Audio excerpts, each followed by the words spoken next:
Halo semuanya, Assalamualaikum warahmatullahi wabarakatuh. Perkenalkan, nama saya Taufik Akbar dari kelas PGMI 5C dengan NIM 233141101. Pada kesempatan kali ini, saya akan menyampaikan mengenai materi sastra. Apa itu sastra? Apa itu jenis-jenis sastra? Dan sebagainya. Disimak baik-baik ya teman-teman. Assalamualaikum warahmatullahi wabarakatuh. Selamat pagi teman-teman semuanya. Bagaimana kabarnya hari ini? Alhamdulillah. Baik ya? Iya. Sudah sarapan belum? Sudah. Oke. Semangat? Masih semangat hari ini? Semangat, Bro. Sebelum kita awali pembelajaran hari ini, yuk kita tepuk semangat terlebih dahulu. Tepuk semangat. Semangat. Semangat. Pada kesempatan kali ini saya akan menyampaikan materi mengenai sastra. Mungkin teman-teman ada yang tahu sastra itu apa? Nggak tahu. Oke, sastra itu adalah karya seni yang disampaikan melalui bahasa baik secara lisan maupun tulisan, yang bertujuan untuk menyampaikan gagasan, perasaan, ide, dan pengalaman manusia. Jadi sastra itu ada dibagi menjadi tiga.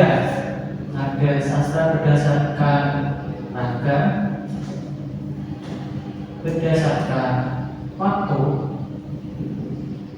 dan berdasarkan sifat.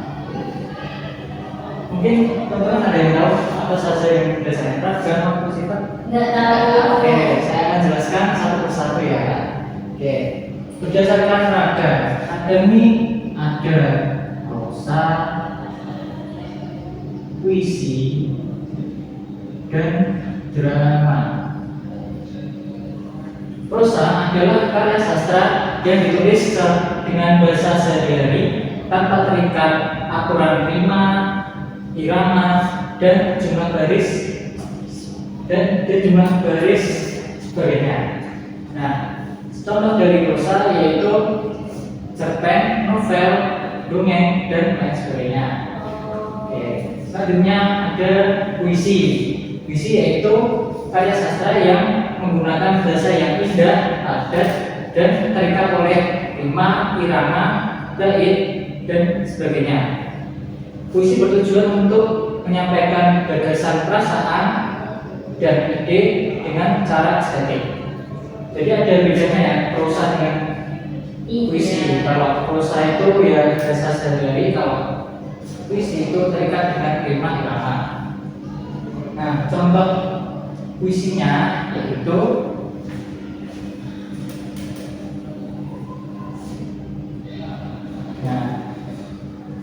di bawah langit senja aku menunggu bayangmu, angin membawa rindu ke tempat kita dahulu.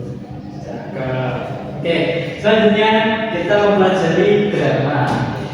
Drama adalah karya sastra yang menggambarkan kehidupan melalui dialog dan tindakan para tokohnya.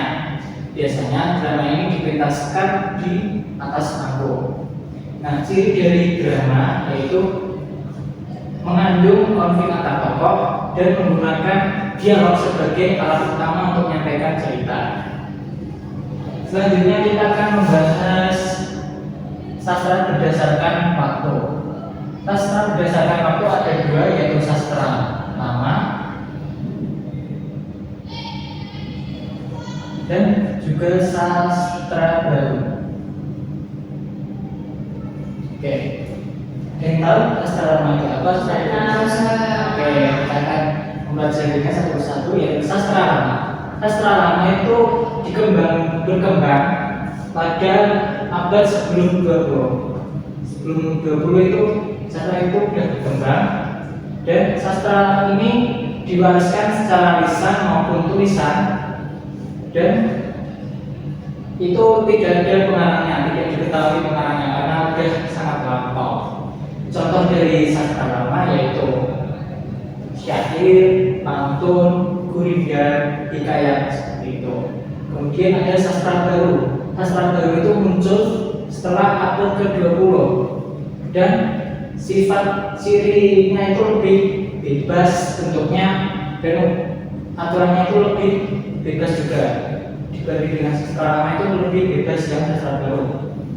Nah, tujuannya untuk apa? Untuk menceritakan atau mengungkapkan isi pikiran yang sesuai dengan budi kita. Jadi yang sudah ada aturannya. Contoh dari sastra baru yaitu ada puisi baru, novel, cerpen, dan lain sebagainya. Kemudian kita akan mempelajari sastra berdasarkan sifat. Ada fiksi dan non fiksi. Sastra berdasarkan fiksi adalah cerita yang bersifat imajinatif, berisikan tentang cerita rekaan yang sifatnya emang cuma mengarang aja. Nah, tapi meskipun mengarang tapi terpada terinspirasi dari kisah nyata atau realita. Nah, contoh cerita fiksi yaitu ada Dongeng Timun Mas yang direkamkan Timun Mas itu. Nah, ciri dari cerita fiksi yaitu seperti bersifat imajinatif, bertujuan untuk menghibur, seperti itu. Kemudian ada cerita non fiksi. Cerita non fiksi itu berdasarkan fakta, data, dan kejadian nyata. Nah, cirinya itu bersifat informatif dan berdasarkan fakta dan data. Contohnya itu biografi B.J. Habibie. Pernah dengar cerita kehidupannya biografi? Nah, seperti itu. Mungkin teman-teman sudah paham sampai di sini?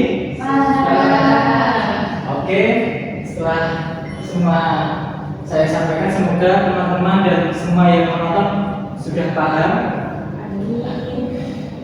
Saya cukupkan sekian. Wassalamualaikum warahmatullahi wabarakatuh.